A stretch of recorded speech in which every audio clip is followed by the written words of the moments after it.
What if you had an appointment with a doctor and the doctor had just told you you only have 24 hours to live?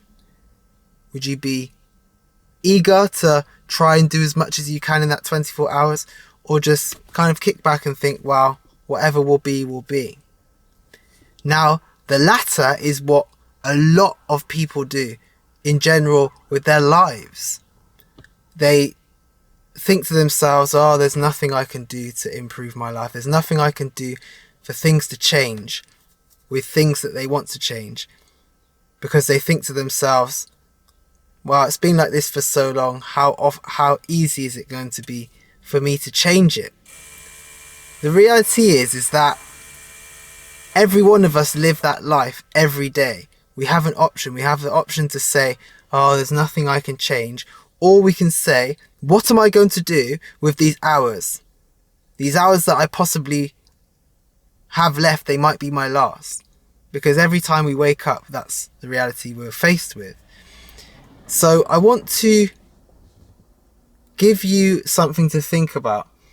Is it something that you think about often enough? Are you thinking often enough about your time and the fact that the time you've been given is not guaranteed? It's not promised.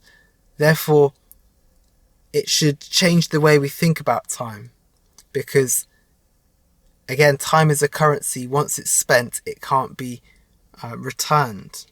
There's no returns, there's no receipts. It's spent and then it's gone. That's it. There's a zero refund policy. Each of us should be living our lives as though those hours that we have, those minutes, seconds, are our last. And if we do, there's no reason why each of us cannot make progress, make growth in our life in a way that we'd be quite amazed at, really. I think there's a saying that says a lot of people underestimate what they can do in 10 years, but overestimate what they can do in a year. You see, life is made up of lots of very small choices that over time take massive effect. So those of us who drive, when we're driving on the motorway, and I've said this to some of my students before as I was teaching them how to use a coping saw, when we're driving on a motorway, we don't drive with the steering wheel going like this, side to side, just shaking it all over the place, because obviously travelling at such a speed the car would flip over. But when we're driving at such a speed, we turn the steering wheel at very, very small increments, very small degrees, and the car makes a very, very can make a very, very sharp corner, because the car is travelling so fast, only small adjustments are required.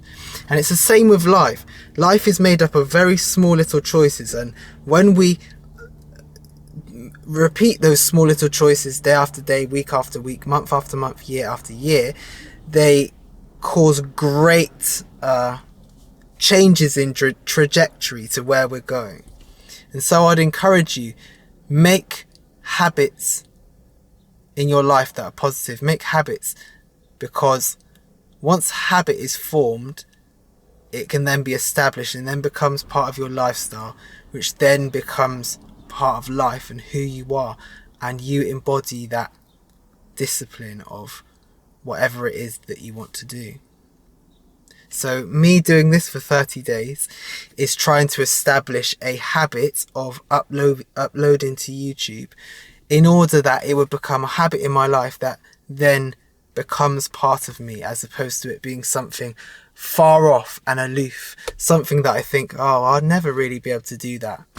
But it just requires that discipline to go through the pain and keep going. So I'd encourage you, keep going, force those habits, even when it doesn't feel good, because ultimately those habits will form behavior patterns in your life that will form attitude changes, which will then form values in your own life that become almost unbreakable.